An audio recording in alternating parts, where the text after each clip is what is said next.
It's the internet, you're busy, let's do this. Welcome to the GamesBeat Decides podcast. This is the podcast where we decide everything about the world of video games so you don't have to think for yourself.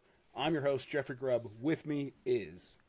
It's me, Mike Minotti. He's back. We're doing it again. Yay. In today's episode, we're going to go over some news. We got some games to talk about. Mike went on a trip to Valve. We're going to talk about that, I think, up front here pretty quickly. First, though, I want to thank everybody for joining us. You can get more from me and Mike at GamesBeat.com. If you have something to share with us, you can email or tweet the podcast. The email address is gamespluspodcast@venturebeat.com. That's the plus sign. Or you can get us at GamesBeat or at GB Decides for the podcast itself. If you're watching this on Facebook or YouTube or Twitch, anywhere, there's an audio version of the show. It goes up on Apple Podcasts, Google Play, Spotify. I think we're on Spotify now. We're in a bunch of places. Ooh. Yeah. Finally, if you like it, give us a rate on Apple Podcasts. It really helps out. So, Mike, like I mentioned, you just got back from Valve. What was that trip like? What'd you go out there for? So I was there to see Artifact, their Dota 2 card game. No, I was not there to see Half-Life 3 before anybody asks me.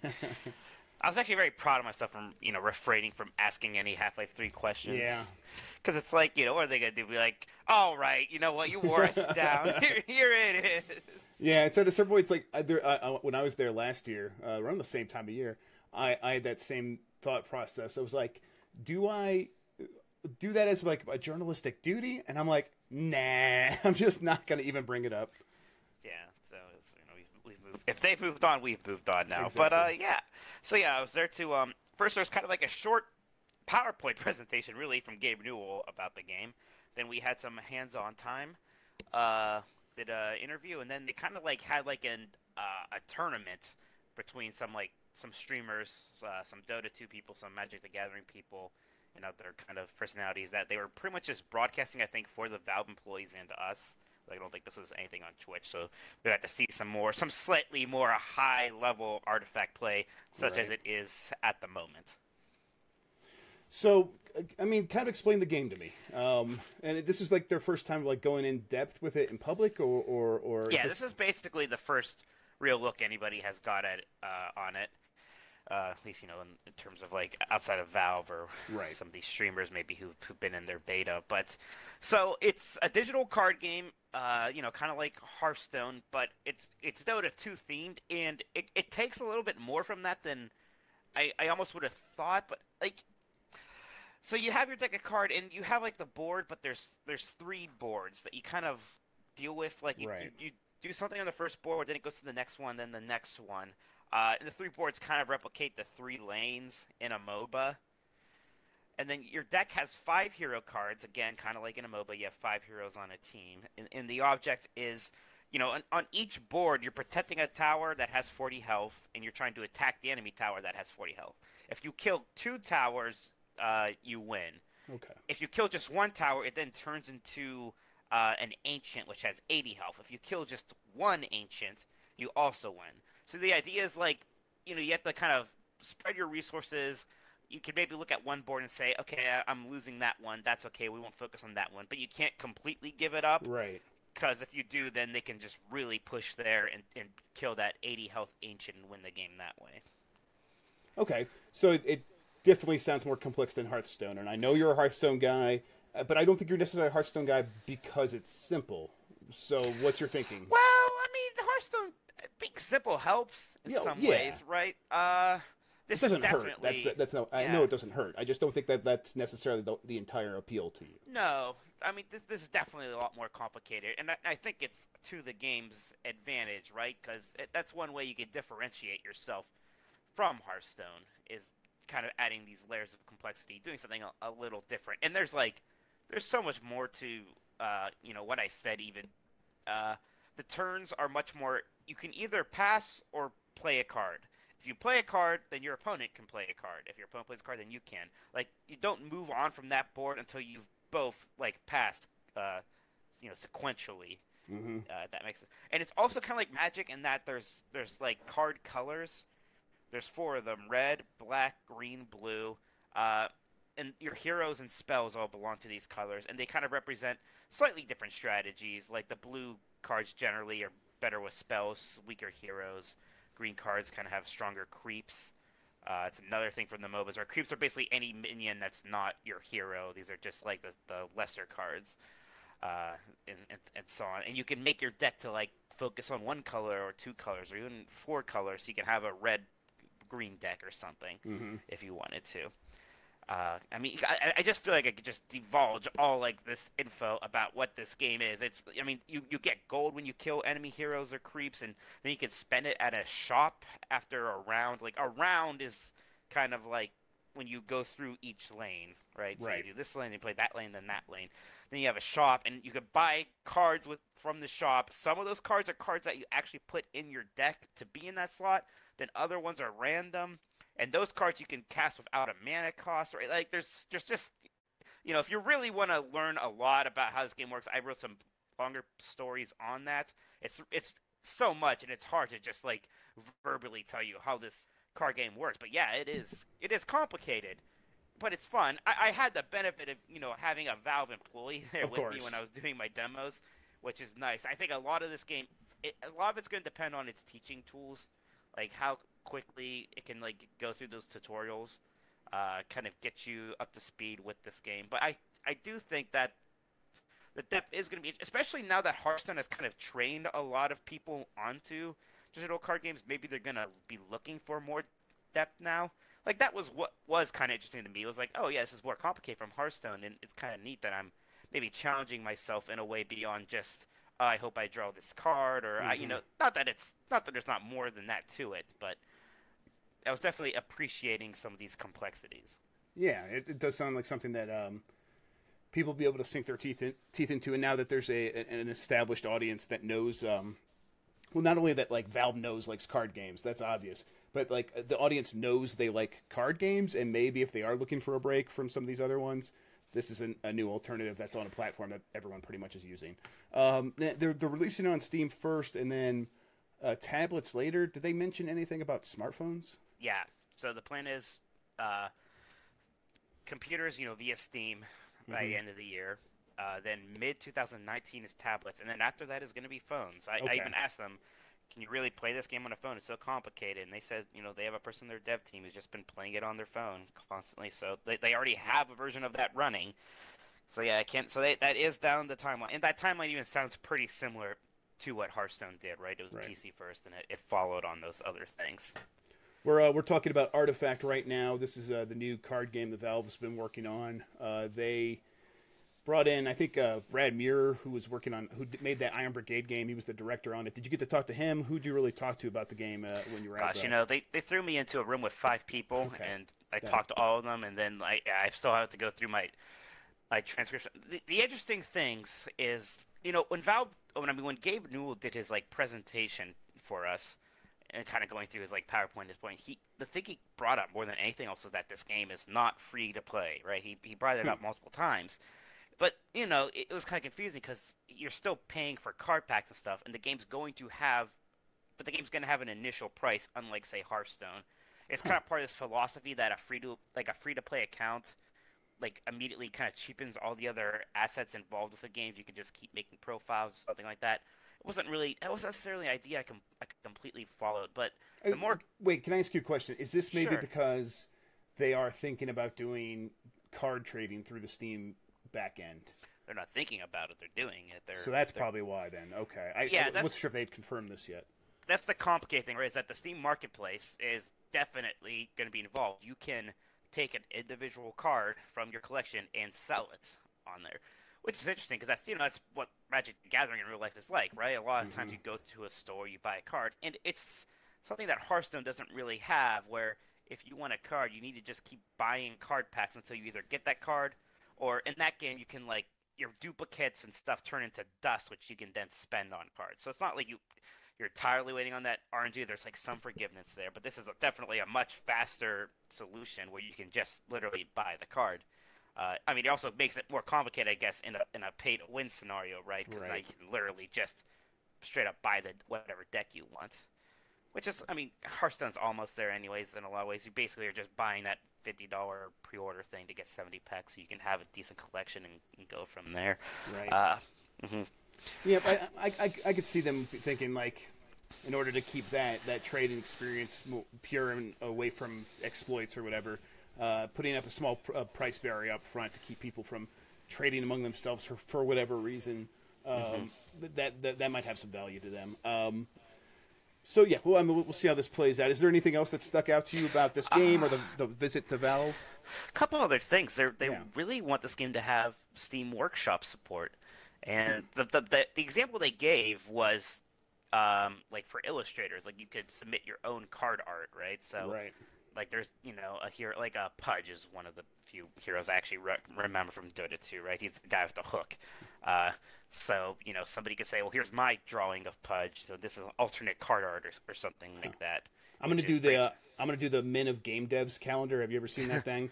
All these tubby guys are in bathtubs or whatever, and I'm gonna make that the art for all the cards. Well, that's what I wonder. Like, yeah, is there gonna be like kind of like some moderation of this? Some like.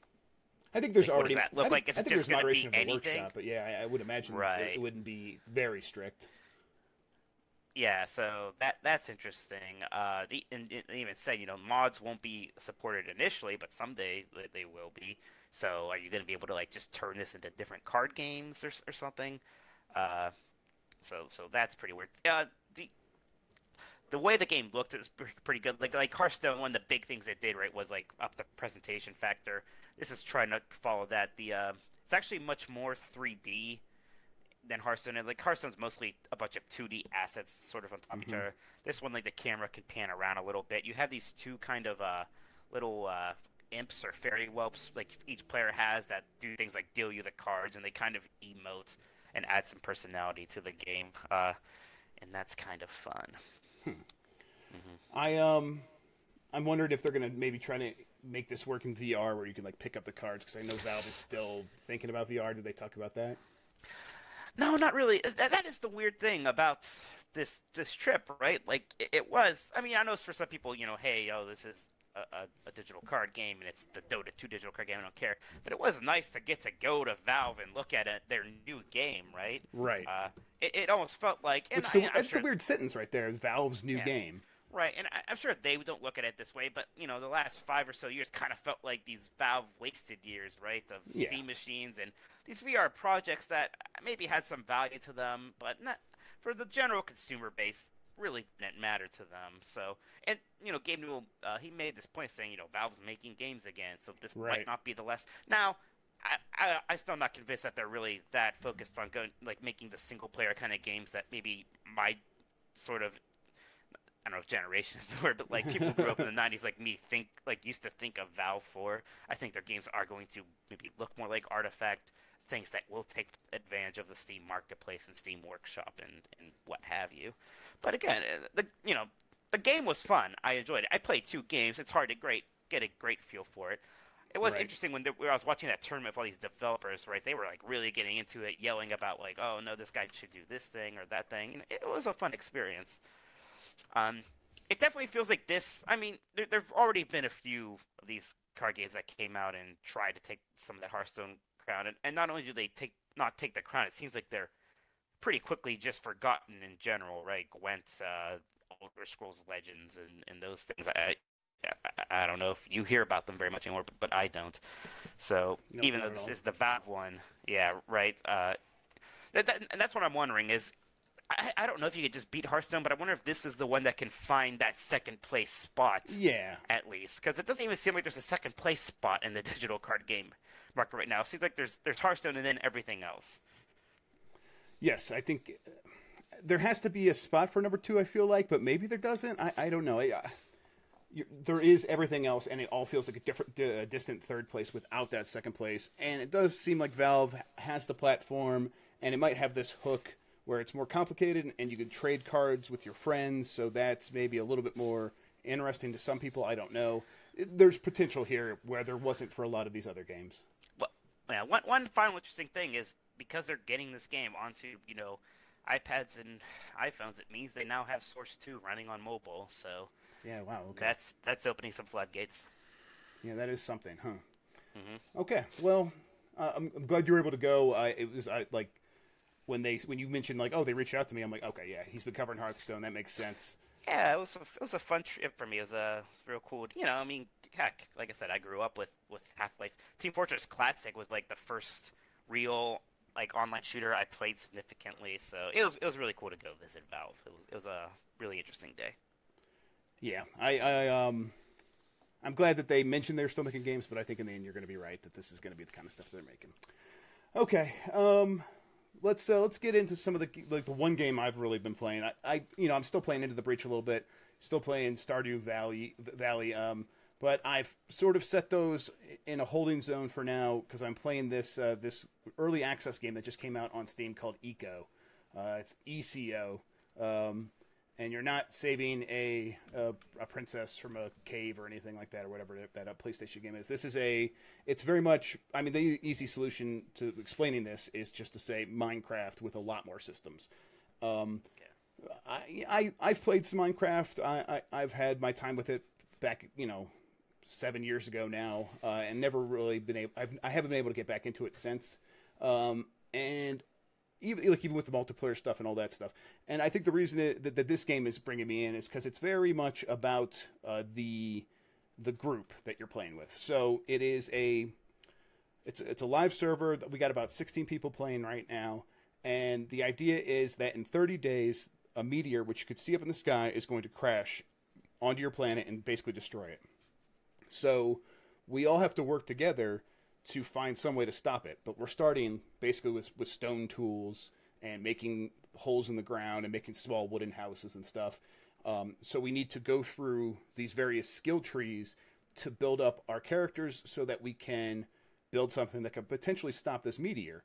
But no one person can really do this themselves. Everyone has to be specialized because each individual skill becomes more expensive in terms of skill points. As you go down like one path, like as I'm going down masonry right now. I'm making bricks, and as I've done this now, if I start looking at some of the engineering stuff, it's like 25 skill points, which is way too expensive for me, at least right now. So you have to begin talking with your other players to figure out some way to advance, to get the things you need, and to continue moving forward. The big like gateways are these skill books that you need to research. And these are the things that are like, oh, we need 50 of this rare resource, 50 of this rare resource, and another 50 of this. And really no one person can make any two of these, let alone three of them. So you got to talk to one another, trade, and decide it's time to make that book so you can unlock that next skill.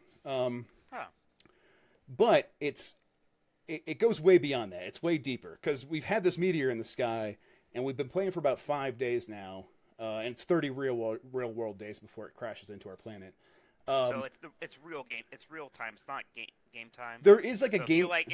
There is a game time system. Don't play but for a week. Are you screwed? Or I think you would be pretty far behind. Yeah, but not necessarily completely because you are still earning skill points even when you're offline.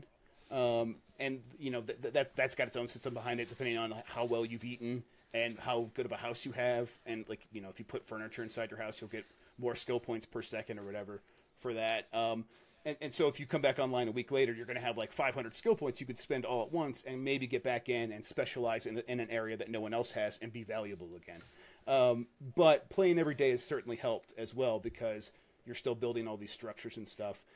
But beyond like the working together, it's been this really weird experiment because we have also got these options to not just work together. We could start a currency.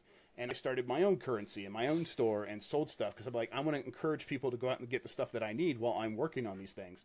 So I started selling like carts. People really needed these large carts. So I sold those in my store and people would come and buy them from me.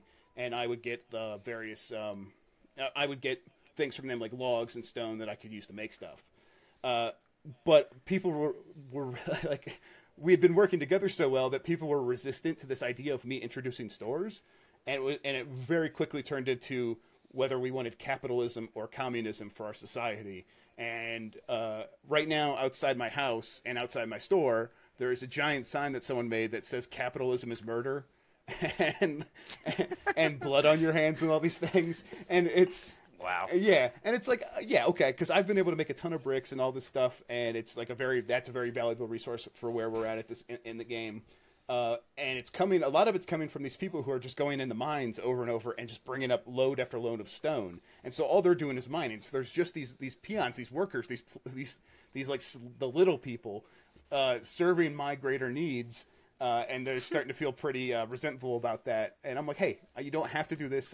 You don't have to participate in my system.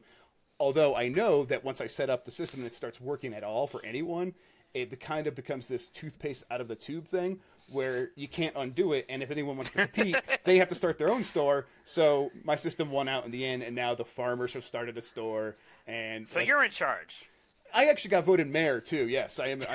I'm in charge. But then immediately, as soon as I got voted mayor, Henry Mark V, who's this guy who pretends to be a robot online, you just have to watch the stream sometime. He immediately started making a dungeon for me underground, so that he could imprison me whenever I like fall into his trap or whatever.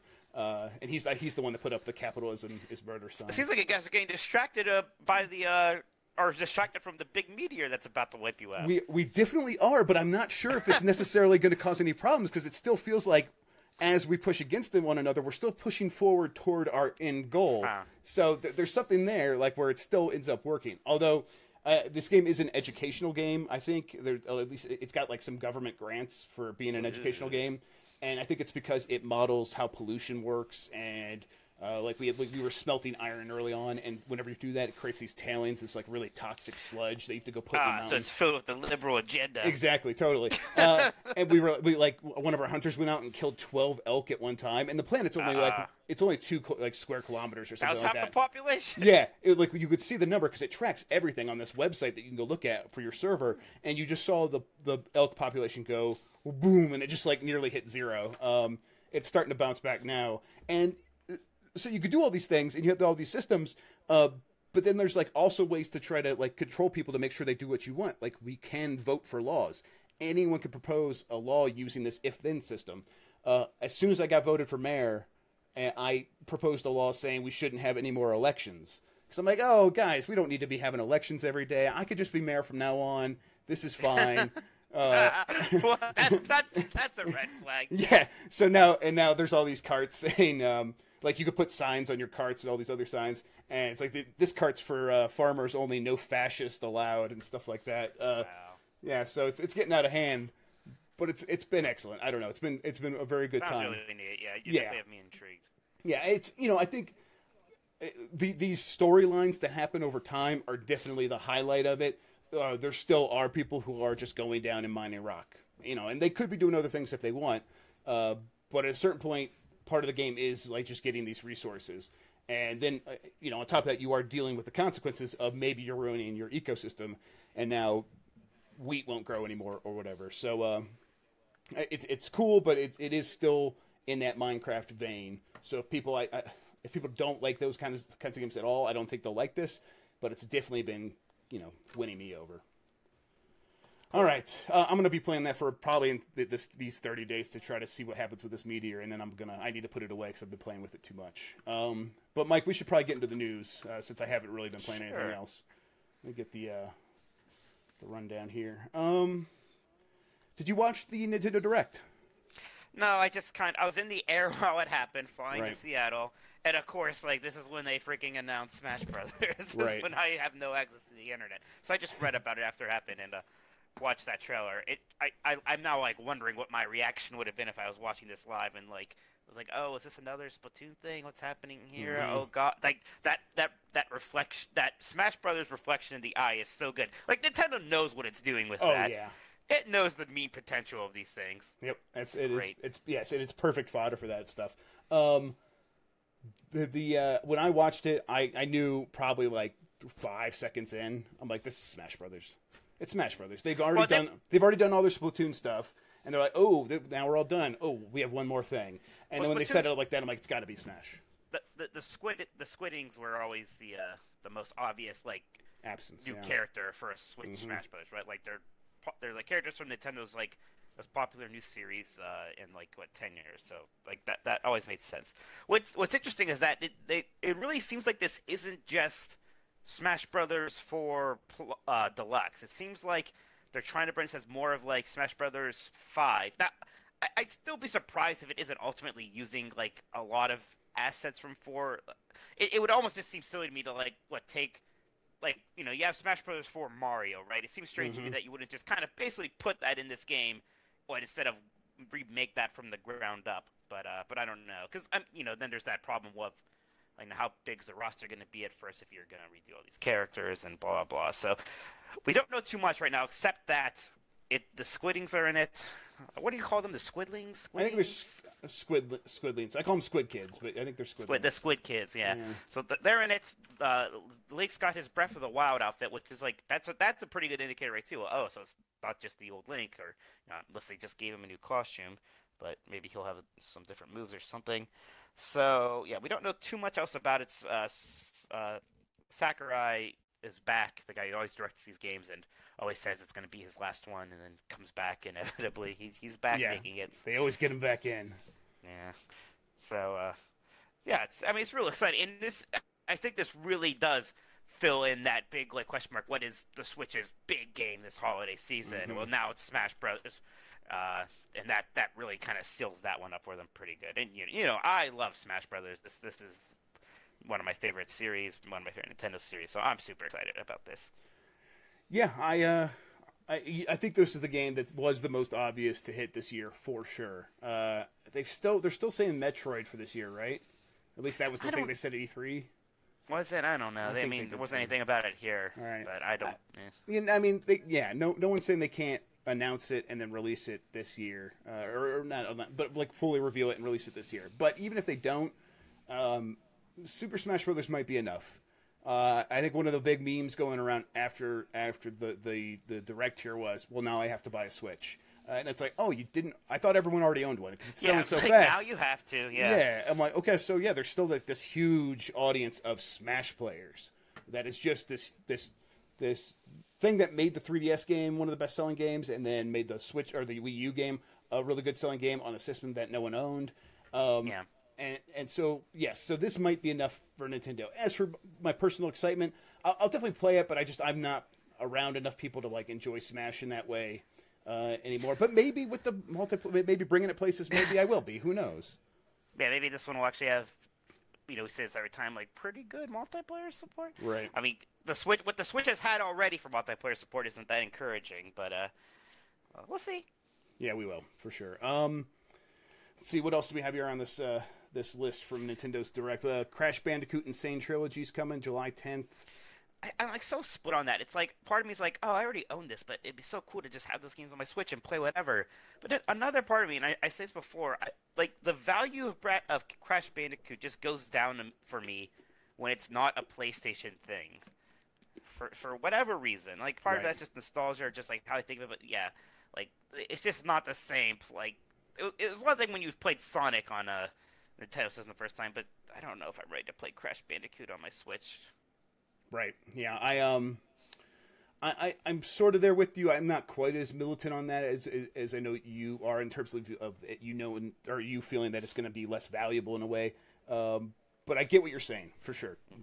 At the same time, I probably will finally play this collection now that it's on the Switch. Real good collection. Looks real nice. Yeah. Captain Toad Treasure Tracker was it's going to be ported from the Wii U. I'm excited for this because I did not play this on Wii U. A solid puzzle game, and it's got new content. It's got a New Donk City from Mario Odyssey, and it looked really good.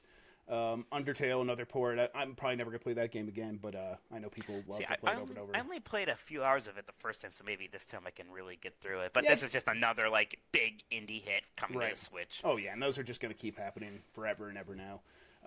More ports: South Park, Fractured But Whole. Makes sense. Yeah, Okami HD. That's cool. I never beat Okami. Maybe I can finally do that. Yeah, it was weird that it didn't hit with the other Okami HD releases, but now it's coming, so that's fine. Other stuff, just Kirby Star Allies is coming out next week, this week. Who knows? I still don't know what to make of that game.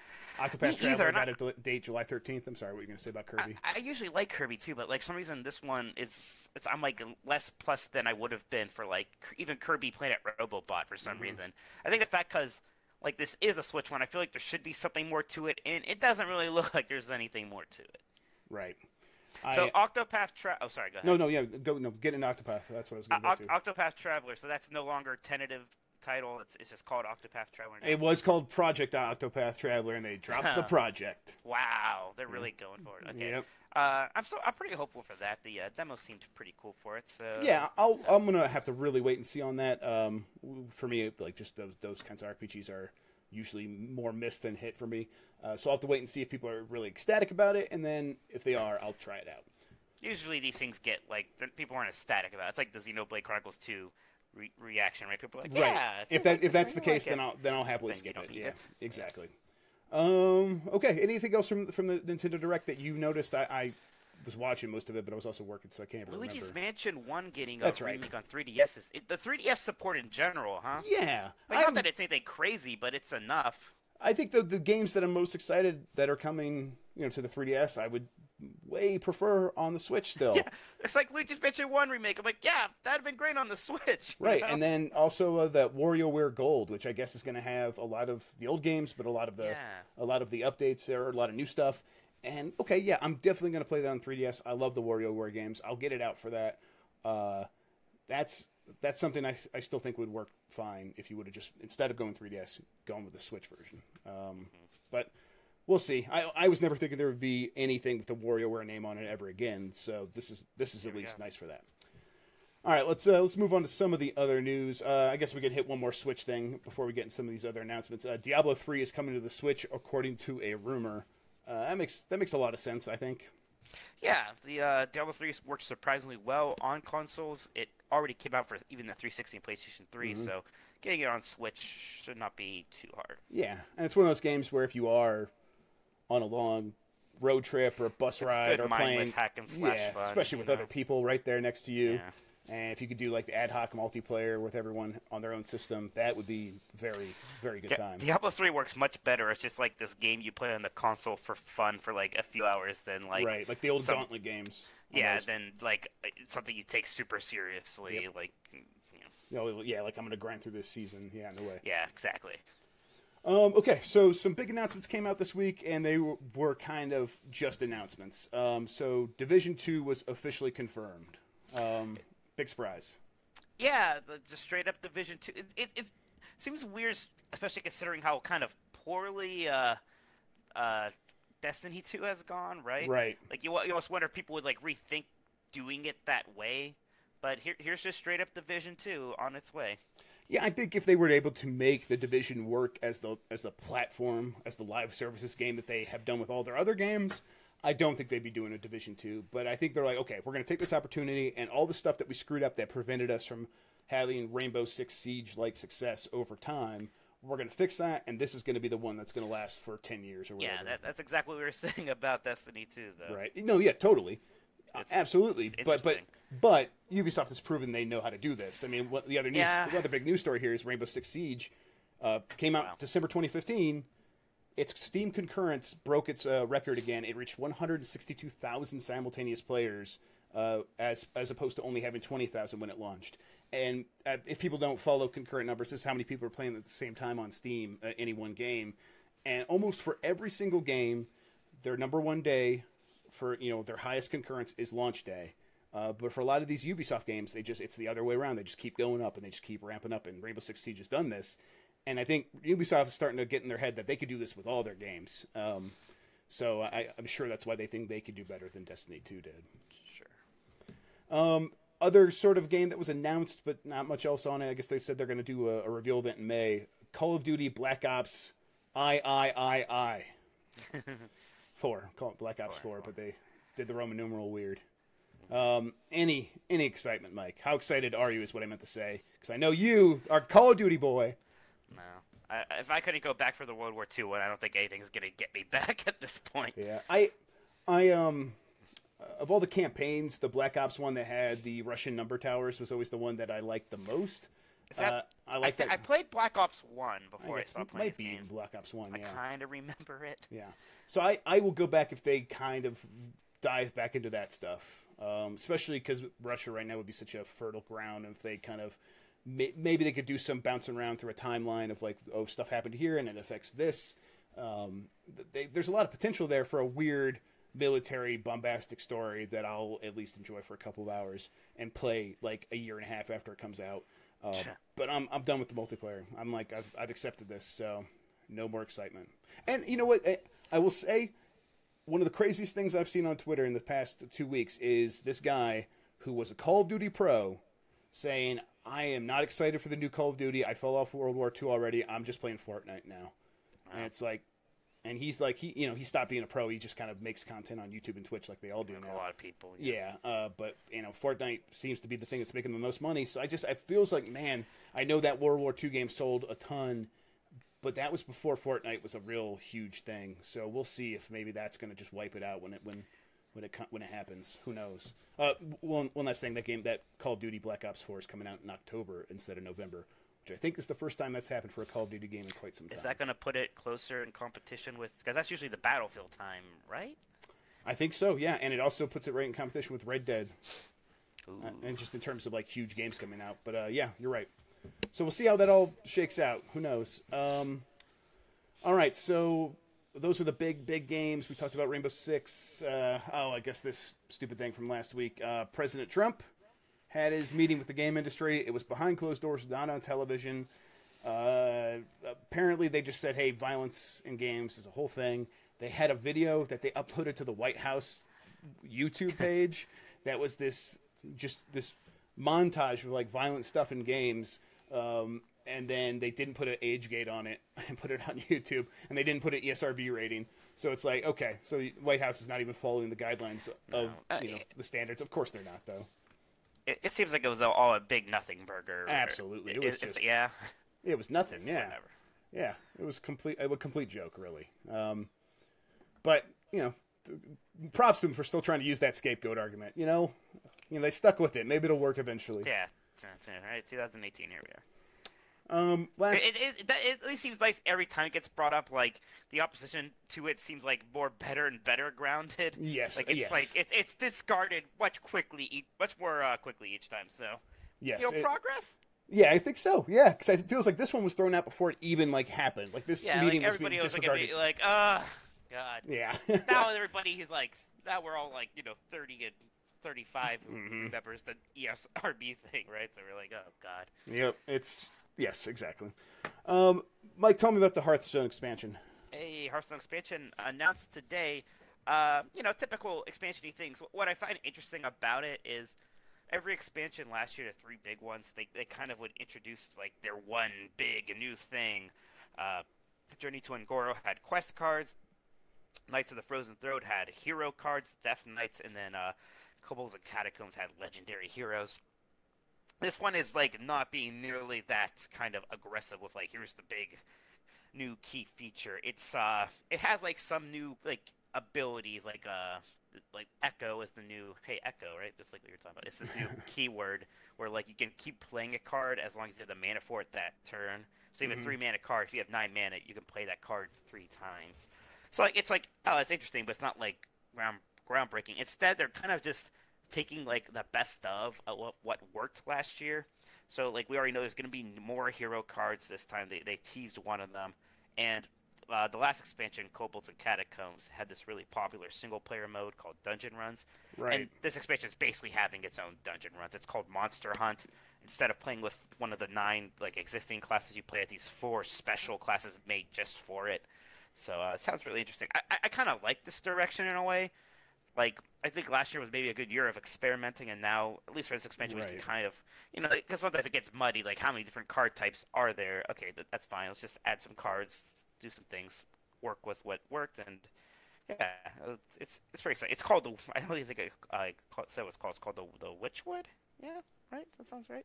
That seems right. God, it's like the one I've missed the most. Like, I always kind of absorb the expansions through osmosis just on social media or whatever, and this one for some reason it's just not penetrating that bubble anymore. So I wonder if it's just like you're kind of right. The Hearthstone. Okay, so I was wondering if maybe the Hearthstone community is just more insular, or people are just like aren't talking about it outside of the people they always talk with Hearthstone about. I guess maybe that's probably what it is. Yeah, but yeah, it is the Witchwood. The theme is if you play World of Warcraft, this is kind of like the Worgen expansion. Right, Worgen are basically they're just werewolves. But so it's kind of a neat to have like this kind of gothic-y sort of like London horror thing. Mm-hmm. It's a cool flavor for an expansion. I think that's still kind of that still fits with the World of Warcraft stuff without having it go crazy like when they had the Carazon Disco expansion. Right. Which I liked fine, by the way, thematically. But a lot of people were like, this is too silly. It's Hearthstone. God, Jesus. It's also Blizzard. All their games are silly. Okay. Pretty much. I think that's going to do it for news. I think that's going to wrap up the show. We talked. Our big thing up front was you talked about Artifact. We were going to do that in the second segment. I figured we'll just move that up to the top. Mike, do you have any games you're looking for that you're going to actually try that are new? Is you got anything coming up? Any coverage you want to talk about? Well, I talked about my PC woes before. I got my new video card in, and my old case was it was this PC that was designed for VR ready, so it's this really tight case that I can't exactly mod very easily. So I'm basically putting all the pieces from it into a new case along with a new video card and a new power supply. So once I do that, maybe I could start looking at some games, or I could just keep playing World of Warcraft and Overwatch. Get a shiny new graphics card. You're running on the 1 setting. Now you're going to run it on the 10,000 setting. Oh, baby. You know it. Yeah, okay. Well, that's I'll look forward to that. Maybe we can play some of that Vermintide too. It's Left 4 Dead style game. We'll try to play that this week. I'm still gonna kind of keep plugging away at Eco and Into the Breach and stuff like that. Maybe check out this Kirby game if it comes out this Friday. I guess it would. Yeah, I mean, I'll probably take a look-see at that. We'll see what's going on. The last two 2D Kirby games were actually pretty good on 3DS. Again, it's just what are you gonna do to make this special? And I don't know if they're doing anything. So yep, and then we got a GDC next week. Is that when you're going to GDC? Yes, I think so. Yeah, a week today. That's coming up. So yeah, that's a big trip. Lots of traveling. PAX East not long after that. Okay, so we got a lot of stuff coming up. We'll be covering those in the show as we go forward. In the meantime, we're going to say goodbye for this episode, and we'll see you next week. Mike, tell everyone where they can find you on the internet. You can find me on Twitter at Tolkoto. That's Tolkoto. I'm also always doing the Exploding Barrel podcast every week with my brother. That's at ebpodcast.com. And I'm always writing at GamesBeat, so be sure to go there. He's also going to be at the Cheesecake Factory right outside the Moscone Center. You know it. There was a Cheesecake Factory pretty close to Valve, but they fed me, so I didn't need to go there. Okay, yeah, you got to save room for that Cheesecake Factory. Right. I am Jeff Grubb on Twitter, twitch.tv/JeffGrubb, youtube.com/JeffreyGrubb. Check out anything from me at any of those places. I think that's going to do it. We're going to get out of here. I'll probably be doing that PUBG family dinner again this Friday, so check that out. In the meantime, have a good one. Have a good week, everybody. Bye. Bye-bye.